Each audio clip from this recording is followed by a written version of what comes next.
ஆண்டவராகிய இயேசு கிறிஸ்துவின் விலையேறப்பட்ட பரிசுத்தமுள்ள நாமத்தில் அன்பின் வாழ்த்துக்கள். இந்த காலையில் உங்களை சந்திப்பதில் மகிழ்ச்சி அடைகிறேன். இந்த நாளை கர்த்தர் உங்களுக்கு ஆசீர்வாதமாக்கி தருவார். கிறிஸ்தவ வாழ்க்கை என்று சொல்கிறது, மனித வாழ்க்கை என்று சொல்கிறது பகிர்ந்து கொடுக்கிறது. இந்த உலகத்தில் நதியாக இருக்கலாம், குளமாக இருக்கலாம், மரமாக இருக்கலாம், மிருகஜீவனாக இருக்கலாம், பறவையாக இருக்கலாம், தனக்காக வாழவில்லை. விருட்சங்கள் ஒன்றும் தானே தன் கனியை புசித்து விடவில்லை, தானே குளத்தின் நீரை அதே பருகி விடவில்லை. ஏதோ வறட்சி காலங்களில் சற்று அது இயற்கையினால் அது குடிக்கிறது. மற்றபடி மற்றவர்களுக்காகத்தான், மிருகங்களுக்காகவும் பறவைகளுக்காகவும் மனிதர்களுக்காகவும் விவசாயத்துக்கு தான் பயன்படுகிறது, தனக்காக ஒன்றும் செய்கிறதில்லை.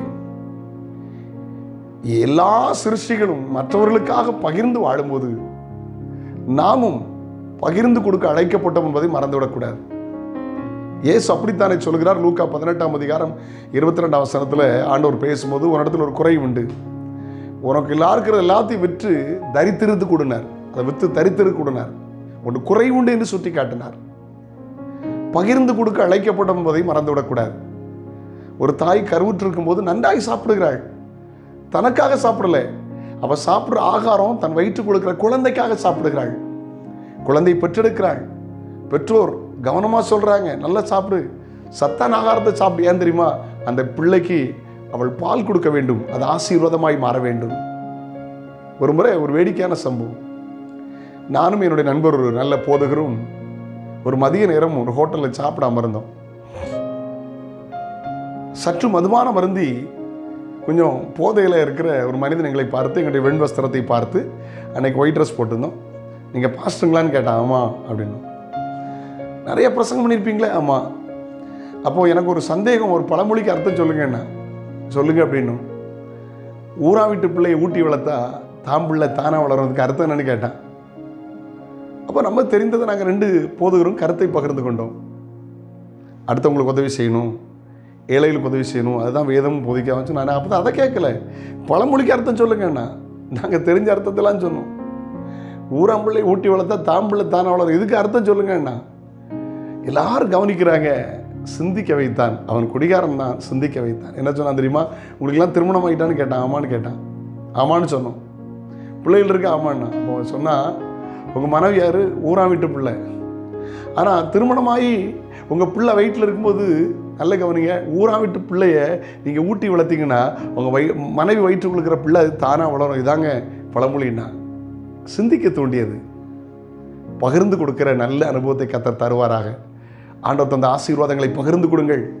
ஆண்டவர் தந்த சந்தோஷத்தை பகிர்ந்து கொடுங்கள். ஆண்டவர் தந்த ரட்சிப்பை பகிர்ந்து கொடுங்கள். ஆண்டவர் தந்த வரங்களை பகிர்ந்து கொடுங்கள். மற்றவர்களுக்கு ஆசீர்வாதமாய் வாழ ஆண்டவர் கிருபை தருவாராக. ஒரு குறை உண்டே என்று சொன்னார். ஆண்டவர் எல்லாத்தையும் விற்று நீ தரித்திருந்து கொடுனார். நல்ல போதகரே, நித்திய ஜீவனை சுதந்திரித்துக் கொள்ள என்ன செய்ய வேண்டும் என்று கேட்டவனுக்கு தான் சொன்னார். பரலோக ராஜ்யம் போக வேண்டுமானால் பகிர்ந்து கொடுக்கலாய் மாறுவோம்.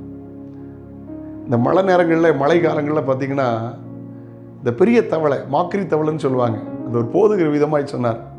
அந்த தவளை சத்தம் அவருக்கு அப்படி கேட்டுச்சான், உனக்கெனக் உனக்கெனக் உனக்கெனக்குன்னு. உனக்கு எனக்குன்னு வாழாமல் நமக்கென்று வாழுங்கள். ஆதி அப்போஸ்தலர் எல்லாவற்றையும் பொதுவாய் வைத்து அனுபவித்தார்கள். பகிர்ந்து கொடுக்கிற நல்ல கிருபையை கர்த்தர் உங்களுக்கு தருவாராக. தமிழ் ஒரு பழமொழி உண்டுல, காகம் கரவா கறந்துண்ணும். அதாவது காக்கா ஒரு சின்ன பொருள், சிலர் மாடியில் பார்த்து ஏதாவது பொருளை சிந்தி விட்டால் தான் மட்டும் சாப்பிடாது, சத்தம் போட்டு எல்லா காகத்தையும் கூப்பிட்டு விடும். பகிர்ந்து கொடுக்கிற சுவாபத்தை காகத்திட்ட கர்த்தர் வைத்திருக்கிறார். பகிர்ந்து கொடுக்கிற நல்ல கிருபைகளை கர்த்தர் தருவாராக. சுயமாய் வாழாதீர்கள். நான் மட்டும் வாழ்ந்தா போதும், என் குடும்பம் மட்டும் வாழ்ந்தா போதும், அது கிறிஸ்தவம் அல்ல. மற்றவர்களுக்கு பகிர்ந்து கொடுக்கிற கிருபைகளை கர்த்தர் தருவார். ஜெபிக்கலாமா? வானத்திற்கும் பூமிக்கும் சர்வதிகாரம் உள்ள மகா பரிசுத்தமுள்ள பிதாவே, ஆண்டவரே, உலகத்துள்ள சிருஷ்டிகள் எல்லாம் தனக்காமல் வாழாமல் மற்றவர்களுக்காக வாழ்கிறதே, எங்களுக்காக நாங்கள் மாத்திரம் வாழாமல் பகிர்ந்து கொடுக்கிற நல்ல கிருபைகளை கர்த்தர் தரும்படி ஜெபிக்கிறோம். இருதயத்தின் ஆழத்தில் நம்முடைய பிள்ளைகளை வாழ்த்தி ஆசீர்வதிக்கிறேன். ஹல்லேலூயா. ஆண்டவரே, உமக்கு நன்றி அப்பா. ஆசீர்வதி, தேவையெல்லாம் சந்தியும். சிறுவர்கள், வாலிபர்கள், பெரியவர்களை ஆசீர்வதியும். பலகீனங்களை தூரப்படுத்தும். வியாதி துன்பங்களுக்கு தூரப்படுத்துவீராக. நன்மையும் கிருபையும் பிள்ளைகளை தொடரட்டும். இந்த நாளின் விசேஷ நாள் ஆசீர்வாதமாக இருப்பதாக. பிள்ளைகளோடு தேவனுடைய கரம் இருக்கட்டும். பாதுகாத்துக் கொள்ளும். இயேசுவின் நாமத்தில் ஜெபங்களும் பிதாவே. ஆமென். ஆமென். நாளை உங்களை சந்திக்கிறேன். அது ஒரு மானுடைய கிருபை உங்களை தாங்குவதாக. God bless you. Have a nice day.